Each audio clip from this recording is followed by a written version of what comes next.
In this society, there is no way of actually living free at this point. I've had the idea to find some land somewhere, buy a piece of land and build my own house and live apart from the system. The system will not allow you to do that. They will come for you and kick you off your own land and force you to live the way they want you to live. What I feel is quite important is people need to get educated. People need to start waking up and realise what's going on around them. Generally, people tend to only give a damn really what's happening when it's actually on their doorstep and it's happening to them. But unfortunately, we can't wait for that to happen. We need to realise that we're all one and the same. We all need to look out for each other and protect each other, because we've got a system now that's been built up around us. We've got a corporate web of an empire that's completely taken over every aspect of our lives. So, to people who are worried about debt, again, don't worry about it. You got family, you got kids, you got real problems in life.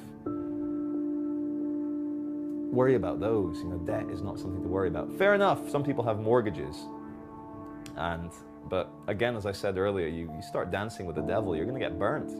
You play with fire, you're going to get burned. You're going to sign agreements that banks own your house, you're going to get burned if you don't pay that.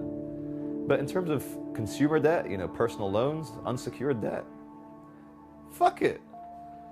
Yeah, you won't be able to get a mortgage for 6 years. And who's got enough money to save up to buy it for a deposit for a mortgage? Anyway, I don't know. So just don't worry. Live in love. Get out of debt free we've got one piece of the jigsaw, but there's so many things that need fixing on the planet, like health, education, law, everything. There's so many pieces, and I've been at, I think, 8 different festivals this summer, and I've seen tens upon tens of, probably 50 different speakers, and all of them have got a little bit of the jigsaw, and I'm sort of just trying to see how together that we can build a new sort of reality based on fairness, because when you realise that, hang on, they're spraying stuff in the skies, they're putting stuff in our water supply, and they're cutting down rainforests, and these are all problems. Now, I've got the answer to one of these, but to change the world, we've got to sort out all these problems, I feel. The people stand above the government stand above citizens. And in America, we've taken the term citizen from them, but citizenship was actually created with the abolition of the slave trade. And it was so that slaves could be given the same rights as the free people, but without the same power. So the citizens were always going to be ascribed their rights and responsibilities by the government. And it was so that they could keep a finger on the ex-slaves.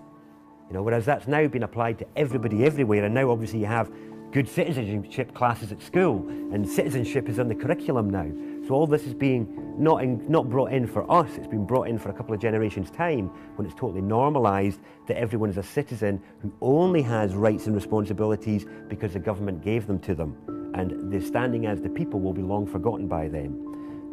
The sadness of this is that there is a lot of people out there that are involved in the commercial construct and are doing things every single day for one reason, that's basically to survive. So they have to go to work every single day and know that what they're doing is not moral. But they have to do it because they feel that there is no other way they can support their families. They are taxed to the hilt. Everything that they've got, they are threatened with its removal if they do not comply. That's a very, very sad situation, because that means that the human being is being controlled by a construct and can't escape that construct. And it gets worse day in, day out. They want a way out. Ignorance is our fault. Not being up to speed with what's going on is our responsibility. We're giving our power away to people who are using it against us. People need to understand. People need to wake up to what's really, really going on before it's too late. And stop looking at the mainstream media, stop looking at the mainstream newspapers, start looking at some information that's real and is relevant, because otherwise we're all going to be microchipped, we're all going to be controlled. We can barely do anything now, having to ask the government for permission to protest against the government. Our freedoms are being taken away by the day, and people are not noticing because they're being distracted with other things, from religions, from TVs, from celebrity gossip. We need to be adults about it, we need to open our eyes, and we need to really, really see what's happening. Otherwise, we're going to be in the middle of this new world order, this complete one system of control, and we're all just going to be barcodes, and that's the way it's going, and that is the true reality of the world that we're living in at the moment. 5 years ago, when I was looking for letters to actually send to the banks, there was nothing on the internet. Nobody was like talking about this apart from Mary Elizabeth Croft, who I based our letters on. And I thought, oh, this is wonderful. And I was thinking there must be template letters out there for, you know, after the book that she'd written. There was nothing. Now we've got websites and forums and loads of different letters out there for dealing with banks and debt collectors. You know, so that's how far in the last 5 years consciousness has shifted. People are waking up. Now, when we hit the 100th monkey effect, that's when everyone wakes up.